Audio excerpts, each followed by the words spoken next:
First week of the Trump presidency is spiraling to its end. This is The Warning. Donald Trump is holding court in the Oval Office. War is still raging in Ukraine. Trump said he would have it ended in 24 hours. Looks like a swing and a miss. Mr. President, when you're back here in Davos next year, will there be then a peace agreement with Ukraine and Russia by then? Well, you're going to have to ask Russia. Ukraine is ready to make a deal. Just so you understand, this is a war that should have never started. If I were president, it would never have started.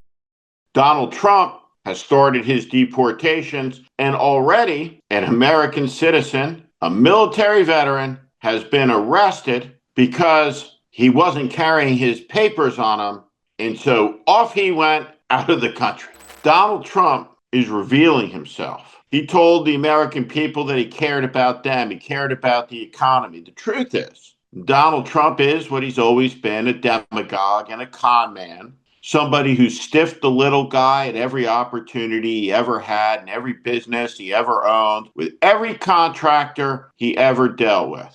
Trump loves the respectability because just a few short years ago, there was no serious banker in New York who would do business with Donald Trump. He was a joke at J.P. Morgan. And now all of the most powerful people in the world are capitulant, and Trump is their king. And he'll deliver for his billionaires. When he speaks, it's their agenda. They took court cases with Apple, and they supposedly won a case that most people didn't think was much of a case. They won 15 or 16 billion from Apple. They won billions from Google. I think they're after Facebook for billions and billions. These are American companies. Whether you like them or not, they're American companies, and they shouldn't be doing that. And that's, as far as I'm concerned, it's a form of taxation. So we have some very big complaints with the EU. He wants the EU to know that their government regulations, well, Trump doesn't like them. He doesn't think France or Italy or England or Germany or Denmark or any country or collection of countries in any form, if a CEO of a company in America, no matter what they're doing, is nice to him, well, the law shouldn't apply there. And I suspect those European countries are going to say no thanks. The presidency is not a Turkish bazaar, but Donald Trump is treating it like one. He gives things away. He punishes his enemies. He benefits his friends. It's like an 8-year-old children's birthday party, except Trump is the toxic clown who feels scalded if a bishop talks to him about mercy. Now, Donald Trump promised to fix the economy, but Donald Trump was lying.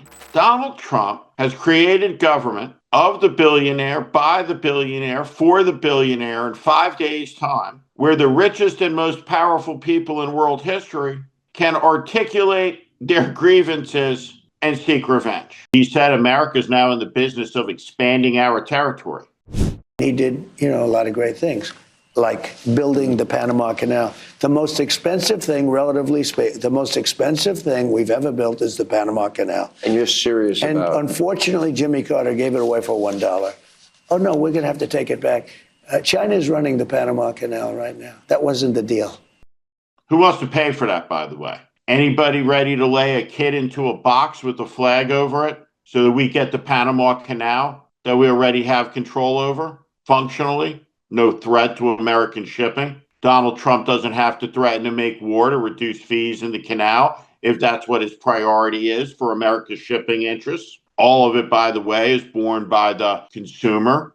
Explain to me the difference between a high shipping fee being passed on to the American consumer, maybe unfairly, and Donald Trump's arbitrary tariff, which will be passed on to the American consumer.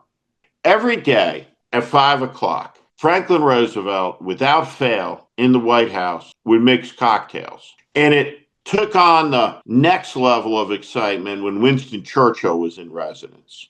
And Churchill hated his cocktails so much he would dump them in the White House toilet, and he had his booze stashed in a corner somewhere else. but the reporters, they came in for a drink made by the president and they had an off the record conversation. Donald Trump is doing a version of this. What you're seeing is coal being tossed into a furnace, social media furnace.